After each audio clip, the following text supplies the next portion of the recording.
हम मेरे स्टार्ट करते हैं कि एसेंशियल एलिमेंट्स क्या है कॉन्ट्रैक्ट के, ऑफर एंड एक्सेप्टेंस क्या है, ठीक है। तो एसेंशियल क्या है वैलिड कॉन्ट्रैक्ट के, तो according to section 10 of Indian contract act, हर एक agreement, all agreements are contract if they are made by free consent of parties. All agreements are contracts if they are made by free consent of parties competent to contract for a lawful consideration and with a lawful object and are not expressly declared to be void। क्या समझ में ऐसा, ठीक है। तो section 10 जो है हमारा इंडियन कॉन्ट्रैक्ट एक्ट का, वो क्या बोलता है कि जो भी अग्रीमेंट्स है वो कॉन्ट्रैक्ट तब कहलाएंगे जब वो फ्री कंसेंट ऑफ पार्टीज से बने हो, जो पार्टीज है उन दोनों पार्टीज की फ्री कंसेंट हो। वो जो कंसेंट दे रहे हैं वो क्या वो कॉम्पिटेंट है कंसेंट देने के लिए, कॉन्ट्रैक्ट क्रिएट करने के लिए, क्या वो कॉम्पिटेंट है। थर्ड, क्या एक लॉफुल कंसिडरेशन डिसाइड किया गया है इस कॉन्ट्रैक्ट अग्रीमेंट में, कि कंसिडरेशन नहीं है तो वो कॉन्ट्रैक्ट नहीं कहलाएगा। कंसिडरेशन दोनों पार्टीज की तरफ से कुछ ना कुछ नहीं है तो ये कॉन्ट्रैक्ट नहीं है, ठीक है। और लॉफुल ऑब्जेक्ट के साथ होना चाहिए, कोई इलीगल काम आप नहीं कर सकते उसमें। और फिफ्थ कि it should not be declared to be void, ठीक है। 5 चीजें हमने यहाँ पे देखी। फर्स्ट इज कि अगर वो फ्री कंसेंट ऑफ पार्टीज से हुआ है। दूसरा, क्या वो कॉम्पिटेंट है, जो पार्टीज है दोनों are they competent to even create a contract. तीसरा, क्या lawful consideration is a part of this agreement. Fourth, क्या ये लीगल है, is it happening with lawful object. And fifth, it is not declared void, ठीक है, not expressly declared to be void.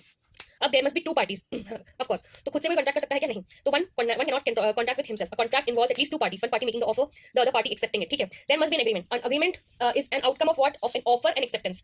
Offer दिया गया, आपने एक्सेप्ट किया, उसका आउटपुट जो है, आउटकम जो है वो अग्रीमेंट होता है ना। अब इंटेंशन, क्या इंटेंशन था एक लीगल ऑब्लिगेशन क्रिएट करने का, है ना। तो हम हंसी हंसी में किसी को बोल सकते हैं हाँ मेरा घर ले ले भाई, तेरा ही घर है, समझ ले। यहाँ it is not with happening with the intention of creating a legal obligation, ठीक है। बस ऐसे कह दिया, ठीक है। तो हम घर में कितनी सारी चीजें बोलते हैं एक दूसरे को, इट डज नॉट मीन वो एक इंटेंशन, वो लीगल ऑब्लिगेशन क्रिएट करने के इंटेंशन से कई बातें नहीं कही जाती हैं, ठीक है। तो जब कॉन्ट्रैक्ट बन रहा है तो this is one of the important things we have to keep in mind, क्या इंटेंशन था लीगल ऑब्लिगेशन क्रिएट करने का।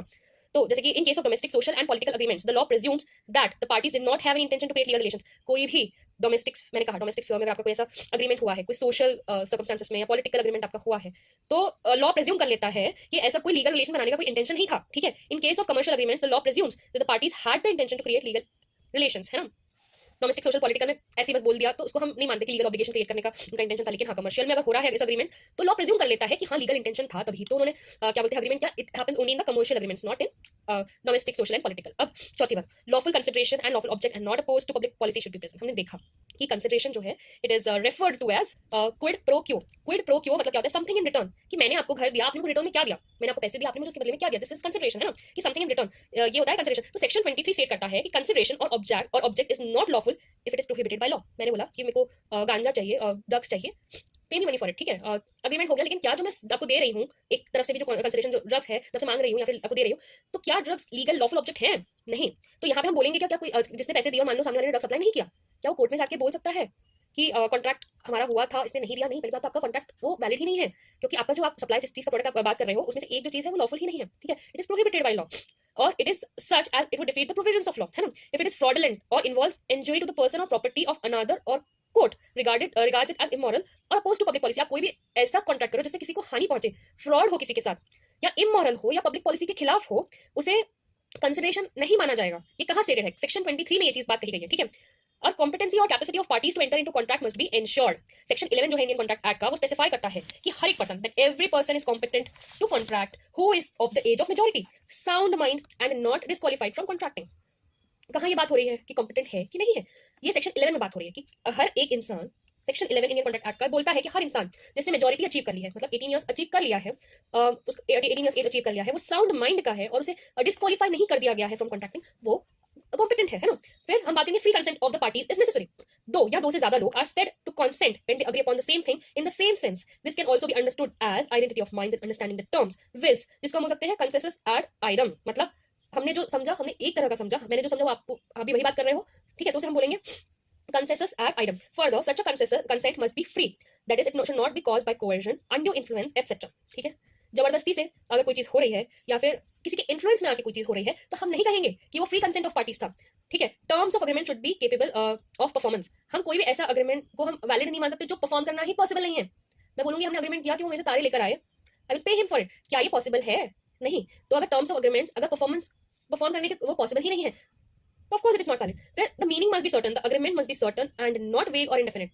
कि हाँ मैं कभी तो लाके दूंगा तुमको, उसके लिए आई विल टेक कंसिडरेशन, ठीक है। यहाँ पे दो लोग थे जिनका कंसेंट था, कंसेंट ऑफ पार्टीज हो रहा है, दो लोग पहले तो है कॉन्ट्रैक्ट करने के लिए, वो कॉम्पिटेंट भी है, कंसेंट भी दे रहे हैं, फ्री कंसेंट है, और क्या बोलते हैं terms of agreement should be, वो केपेबल भी है कि परफॉर्म भी कर सकते हैं उस चीज को, लेकिन वो बोलते हैं कि हाँ मैं कभी तो भी करूंगा। अब कभी तो भी ये चीज होगी जिसका डेफिनेट पीरियड नहीं दिया हुआ है, अगर सर्टन नहीं है और बहुत ही वेग है और इनडेफिनेट है तो नहीं हम बोल सकते कि ये कॉन्ट्रैक्ट है, ठीक है। फिर हम बात करते हैं ऑफर की।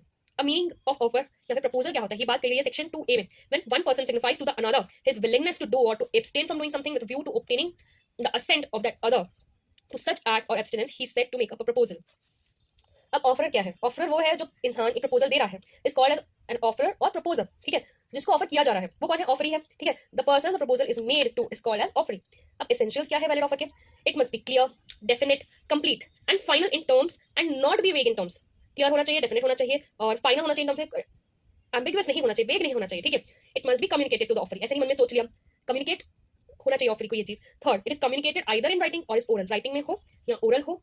ठीक है, या फिर हम बोल सकते हैं it may be in expressed terms और इन इम्प्लाइड टर्म्स. आप बस में चढ़े हो, मतलब आपने क्या बोलते हैं, एक तरह से हम बोल सकते हैं कि आपको ऑफर दिया गया था कि आप यहाँ से ट्रैवल कर सकते हैं और आप एक ऑफर थी और वो इम्प्लाइड था, किसी ने आपको बोला नहीं, वो समझ में आ गया है कि बस जा रही है या फ्री टू कम. ठीक है, तो इम्प्लाइड है, क्या बोलते हैं, इम्प्लाइड है. एक्सप्रेस्ड ऐसा होना जरूरी नहीं है, इम्प्लाइड है. बोल के भी किया जा सकता है. एक्सप्रेस मतलब किसी भी तरीके से हो सकता है, रिटर्न हो, ओरल हो. और एक्सप्रेस वैसा नहीं है तो इम्प्लाइड भी हो सकता है, तो भी वो वैलिड ऑफर माना जाएगा.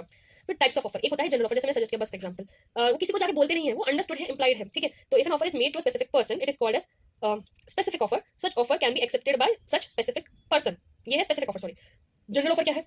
If offer is made to the world at large, it is a general offer. It can be accepted by any member of the general public by fulfilling the conditions laid in the offer. अब ऐसे तो, and that is just the condition of boarding the bus to get somewhere, है ना? फिर communication of offer. ये बात कही गई है सेक्शन 4 में. The communication of an offer is complete when it comes to the knowledge of the person to whom it is made. ठीक है. Second, when a proposal is made by post, its communication will be complete when the letter containing the proposal reaches the person whom it is made. अब मान लो सलमान ने कटरीना को offer दिया कि तुम ये घर ले लो 2 करोड़ में, और ये जो लेटर है वो पोस्ट किया गया 20 जुलाई को, वहां पहुंचा 25 जुलाई को. ठीक है, तो हम कब बोलेंगे कि ऑफर कम्युनिकेट हुआ है? 25 जुलाई को, है ना, जब पहुंचा है वो. फिर हम बात करेंगे revocation of offer. A proposal may be revoked any time before the communication of its acceptance is complete as against the proposer. तो ये हमने जो ऑफर दिया है, ठीक है, उसको रिवोक हम कब कर सकते हैं? इससे पहले कि वो कम्युनिकेट जो किया गया है वो अगर एक्सेप्ट हो, उसके एक्सेप्टेंस के पहले आप अपने ऑफर को रिवोक कर सकते हो. सामने वाले ने अगर एक्सेप्ट कर लिया है तो आप रिवोक नहीं कर सकते, है ना. तो मान लो A proposes by letter sent by post to sell his house to B. B accepts the proposal by letter sent by post. A may revoke his proposal at any time before or at the moment when B posts its letter of acceptance, but not afterwards. एक बार B ने accept कर लिया proposal, वो चिट्ठी डाल दी post box में, उसके बाद आप रिजेक्ट नहीं कर सकते, आप रिवोक नहीं कर सकते ऑफर को अपने. ठीक है, अब हम बात करेंगे एक्सेप्टेंस की.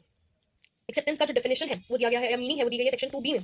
तो प्रपोजल और offer is said to have been accepted when the person to whom the proposal is made signifies his assent to the proposal to do or not to do something, है ना. अब importance of acceptance क्या है, ये हम case में देखेंगे कि खबरदार Perumal versus union of India में जो सुप्रीम कोर्ट होता है held that before an offer can become a binding promise and result in agreement it must be accepted either by words और एक्ट्स. अभी एसेंशियल्स क्या है वैलिड एक्सेप्टेंस के? Acceptance may be oral और in writing. ठीक है, 1, it may be expressed और implied. Third, if a particular method of acceptance is prescribed the offer must be accepted in that prescribed manner. किसी ने बोला है कि आप मेरे को मेल करके ही बताएंगे और आपने चिट्ठी पोस्ट कर ली, तो ऐसा माना नहीं जाएगा कि आपने ऑफर एक्सेप्ट किया है, आपको मेल ही करना है. जो भी उन्होंने बताया है prescribed method of acceptance particular, उसी में ही ऑफर मस्ट बी एक्सेप्टेड. ठीक है. Fourth, it must be unqualified and absolute and must correspond with all the terms of offer. Fifth, conditional acceptance will amount to rejection of offer. तो अगर आपने उसके offer सामने दिया और आपने उस पर कंडीशन लगा दी, नहीं अगर आप ऐसा करो तो मैं ऑफर एक्सेप्ट करता हूं, तो वो ऑफर एक्सेप्ट नहीं हुआ है, वो ऑफर का रिजेक्शन है एक तरह से. ठीक है, the counter offer for acceptance will be amount will also amount to rejection of offer, but the counter offer may be accepted or rejected by the other party. अब जो आपने उसको दिया है कंडीशन लगा के, वो क्या है? काउंटर ऑफर है. अब वो एक्सेप्ट करेगा या रिजेक्ट करेगा. ठीक है, वो किस पर निर्भर करता है? सामने वाली पार्टी पर निर्भर करता है. और it must be communicated to the offeror since acceptance is completed the moment it is communicated. ठीक है, एक्सेप्टेंस ऐसा नहीं होता है कि किसी ने ऑफर दिया और आपने मन में सोच लिया हाँ ठीक है आई एक्सेप्टेड, लेकिन आपको कम्युनिकेट करना पड़ेगा ऑफर को, है ना. Mere silence on the part of the offeree does not amount to acceptance. अगर ऑफरी जो है जिसको प्रपोजल दिया जा रहा है उस साइलेंट है, वो कुछ नहीं बोल रहा है, तो उसको हम नहीं कहेंगे कि उसने एक्सेप्ट कर लिया है ऑफर को. ठीक है, the acceptance should be given if there is a time, if the time limit is fixed or otherwise at reasonable time and before the offer lapses or is revoked. तो acceptance का एक time limit जो होता है fix होना चाहिए, should be given if acceptance अगर time limit fix है किसी ऑफर का, तो टाइम लिमिट के अंदर आपको एक्सेप्ट कर लेना है, तभी माना जाएगा, उसके बाद नहीं माना जाएगा. ठीक है, अब कम्युनिकेशन ऑफ एक्सेप्टेंस सेक्शन 4 में इसकी बात हुई है. As against the proposer when it is put in course of transmission to him so as to be out of power of the acceptor to withdraw the same. ठीक है, acceptor के against क्या हो जाती है? जब when it comes to the knowledge of the proposer, उसके knowledge proposer के नॉलेज में आ गया, उसके पहले अगर आप रिवोक करना चाहो तो आप कर सकते हो, लेकिन अगर वो पहुंच गया है तो आप रिवोक नहीं कर सकते acceptance. When a proposal is accepted by a letter sent by the post, the communication of acceptance will be complete as against the proposer when the letter of acceptance is posted, as against the acceptor when the letter reaches the proposer. अब revocation of acceptance की बात करते हैं जो section 5 में बात करी. ठीक है, a proposal may be revoked any time before the communication of its acceptance is complete as against the proposer. अब types of contract on the basis of validity.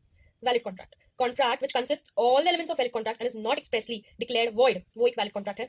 अब void contract क्या होता है, ये डिस्क्राइब किया है सेक्शन 2J में, ठीक है. It is a contract without any legal effect and cannot be enforced in the court of law. ऐसा contract जिसका कोई legal effect नहीं है, जो court of law में हम enforce नहीं करा सकते, void है. Section 2J defines a void contract as a contract which ceases to be enforceable by law, becomes void when it ceases to be enforceable. When a contract is void, it is not a contract at all, but for the purpose of identifying it, it has to be called a void contract. Example: A ने contract किया B के साथ for the supply of 1000 kgs of rice, but before the supply is effected, the fire caught in the factory and everything was destroyed. Here the contract becomes void. ठीक है. Meaning of voidable contracts. ये कहाँ बात हुई है? Void contracts और voidable contracts में फर्क है. देखेंगे. Voidable contracts कहाँ meaning there too? I am an agreement which is enforceable by law at the option of one or more parties, but not at the option of others is a voidable contract. Example: X का जो son है fraudulently got his father's signature on an agreement to transfer his house in the name of his son. This contract is voidable at the option of X. अब यहाँ पे X जो है, जो पिता है, वो डिसाइड कर सकता है कि हाँ मेरे को इसको कॉन्ट्रैक्ट नहीं मानना है, तो voidable है. अगर वो चाहे तो उसको मान सकता है, हाँ ठीक है वो मैं देना चाहता हूँ, मैंने आगे भी देना ही था, उसने ले लिया तो आई वांट टू गिव, तो वो voidable है. कि वो चाहे तो X अब इसको वो कर सकता है. इसमें X के सन का कुछ नहीं है, दो ही डिड इट क्या बोलते हैं फ्रॉडुलेंटली उसने किया है, पर यहाँ डिसाइड कर सकता है कि हमें को वैसे भी देना था, ठीक है आज दे तो कर, लेट्स डू इट. तो इट इज voidable. लॉ के द्वारा क्या बोलते हैं इन्फोर्सेबल है अग्रीमेंट, लेकिन एक या एक से ज्यादा पार्टीज वहाँ है, वहाँ जो है उसको voidable ठहरा सकती है. इलीगल कॉन्ट्रैक्ट, सॉरी मैंने कितना बकवास किया यार, माफ कर देना. तो बेसिकली voidable कॉन्ट्रैक्ट का मतलब था कि इन्फोर्सेबल तब होगा जब वो जो एक पार्टी है वो अगर मान जाती है कि हाँ ठीक है, तो वो चाह रही है कि नहीं दिस फ्रॉड हैज हैपेंड, तो voidable को ठहरा सकती है, उसको इनवैलिड ठहरा सकती है कॉन्ट्रैक्ट को, फिर voidable कॉन्ट्रैक्ट है. अब illegal contract, it is a contract which the law forbids to be made. The court will not enforce such a contract, but also the connected contracts. All illegal agreements are void, but all void agreements or contracts are not necessarily illegal. One of these factors is unlawfulness of object and consideration of contract, that is illegality of contracts, which makes it void according to section 2G. Example: agreement for sale of drugs.